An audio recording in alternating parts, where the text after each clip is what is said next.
When I first met Jessica, she was in a tough spot. No job, no family around, and struggling with her own demons. Even her family had distanced themselves. Mentally and physically shattered, she was in the depths of depression. Her 7-year relationship with Justin, who had promised the world, had come crashing down. He left her, breaking the vows of marriage he'd once pledged. Jessica, still holding on to their dreams, faced heartbreak and tears.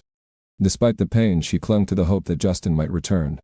Meanwhile, I was persistent, trying to win her affection.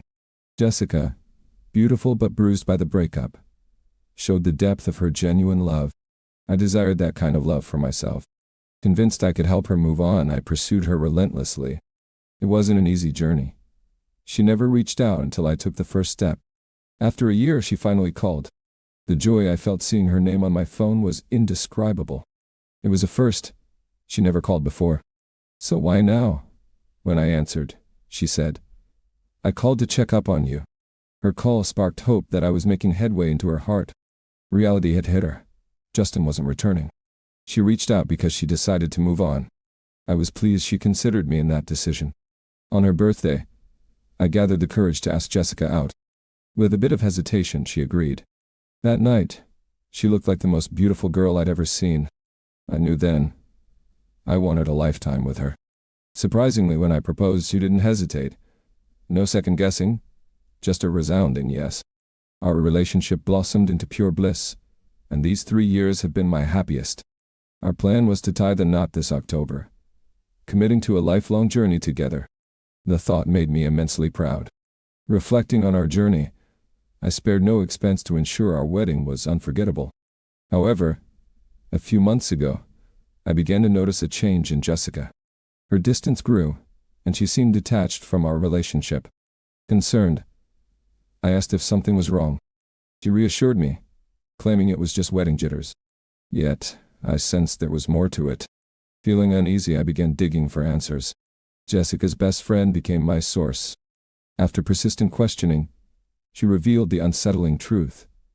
Justin had re-entered Jessica's life, and they'd been secretly meeting. My heart raced at this revelation, and I couldn't shake off the weight of the news. I couldn't simply dismiss what her friend disclosed. I needed the truth straight from Jessica's mouth, so I confronted her. "Jessica, I heard you're still involved with Justin. Is that true?" She denied it, claiming she only talked to him for closure. But doubts lingered. Was there more to the story? To unravel the mystery, I secretly checked her phone one night. I discovered texts between her and Justin discussing a pregnancy. Shocked, I didn't comprehend everything. Seeking clarity, I turned to her best friend, who had a soft spot for me. She confirmed Jessica was a month pregnant with Justin. The revelation hit me like a ton of bricks. How could she do this after all these years? Hurt, angry, and disheartened, I grappled with pain in places I never knew existed. I hadn't confronted her or asked any questions yet. I've kept all the info from her text messages. She believes I'm unaware of the pregnancy, seeing me as a fool. Despite being blind to the truth, I couldn't call off the wedding at the last minute. In a message, she confessed marrying me to impress her disappointed family. I felt like a sacrificial lamb, and I refused to play along. A friend suggested dating her best friend for revenge, but it seemed minor compared to her betrayal. The punishment didn't match the crime, and I wanted to hurt her deeply.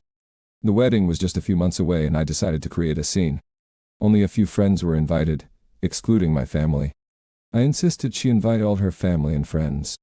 With the wedding 3 weeks away, we aimed to have it quickly before her pregnancy became noticeable. In the weeks leading up to the wedding, I asked my fiancée if she had invited Justin. She said no, leaving me curious about my own question. I explained that I wanted him to witness her marriage for my peace of mind, to show him she's now mine. Though hesitant initially, she eventually agreed. Perhaps hoping to make him jealous, I sensed she was only going along with the wedding to find a father for her unborn child, deceiving me in the process. On the wedding day, I stood at the altar, watching her father escort her in. She looked breathtaking, and her father beamed with pride. All her family and friends attended, but none of mine knew about the wedding. I'd managed to keep it from them, a difficult task, but I didn't want them witnessing what I was about to do.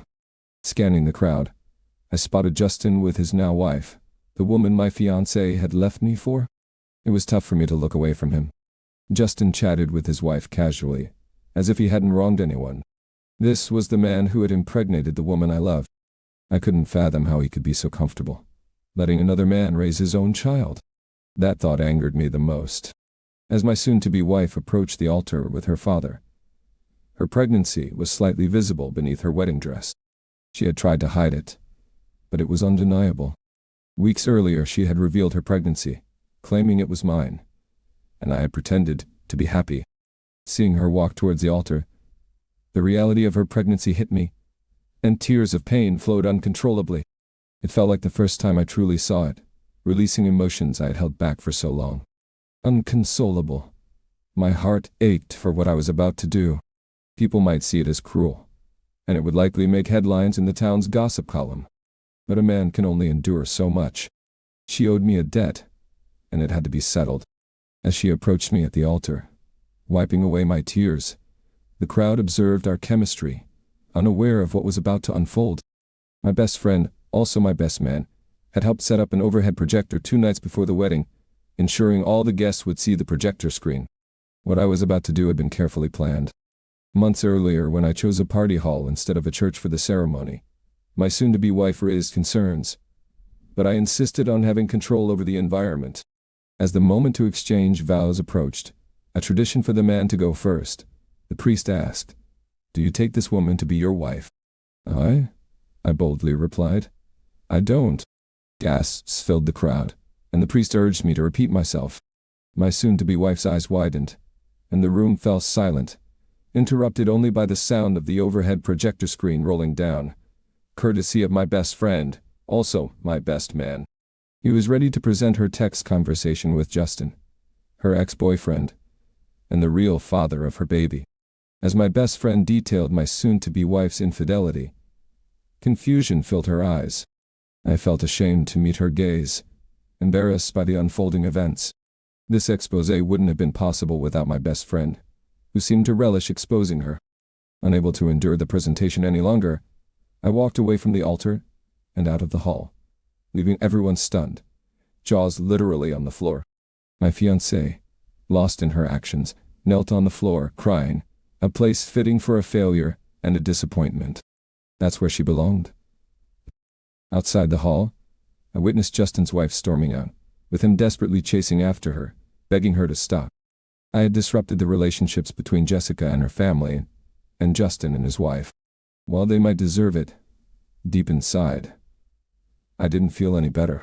I was hurt, and time was passing. I wish she had cooperated and remained faithful to me. Despite everything, I still loved her. This situation showcases what happens when a better male becomes entangled with an alpha widow. An alpha widow is a term for a woman who remains attached to and fixated on the man who had the most significant impact on her life. In this case, her ex-boyfriend of 7 years. He broke up with her and left for a woman he considered of higher value. She couldn't move on, seeing him as of higher sexual value than the person telling the story. The original poster is her plan B, the second option, willing to raise the child of the alpha. In this story, it's clear who the cheater is and who the simp is. Although the original poster came out on top in the end, he still lost time and money because he couldn't identify the red flags. Many warning signs were present that he should have recognized to understand she wasn't in love with him and lacked genuine desire for him. In our story, the original poster notes that she had never initiated a call before. So, why was she calling now? When he answered, she claimed it was a checkup call. But the real translation is that women often keep their options open. A 2019 study suggests that nearly half of women have a backup plan in case of a separation from their current partner. This isn't to paint women as bad or evil.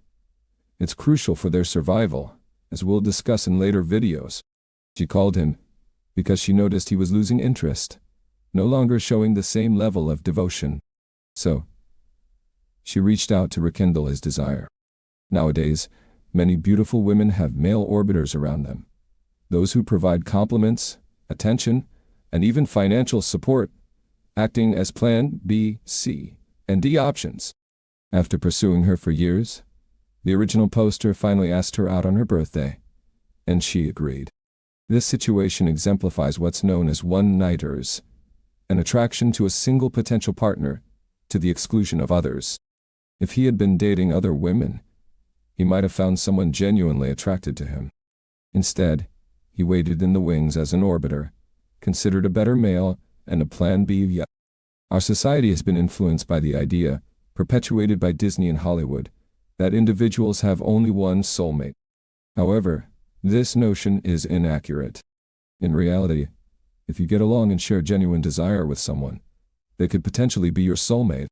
The original poster desired a lifelong commitment with her, yet he didn't truly know her well. She had spent most of the years rejecting him. If a woman rejects you for so long and later accepts, she's likely to dominate the relationship. There's a thin line between being persistent and being a simp, and the original poster is deeply entrenched in the simp category. She only agreed to be with him because the alpha male, her previous partner, was unavailable. So, she settled for the original poster. Now that the original alpha is back, she's returned to him. Don't settle for being the second option. Choose someone who genuinely desires you. She did what she thought was necessary for her survival, but it ultimately backfired, ending her cheating career. It's important to note that the biggest loser in this story is the unborn child, who will likely be raised in a single-parent home.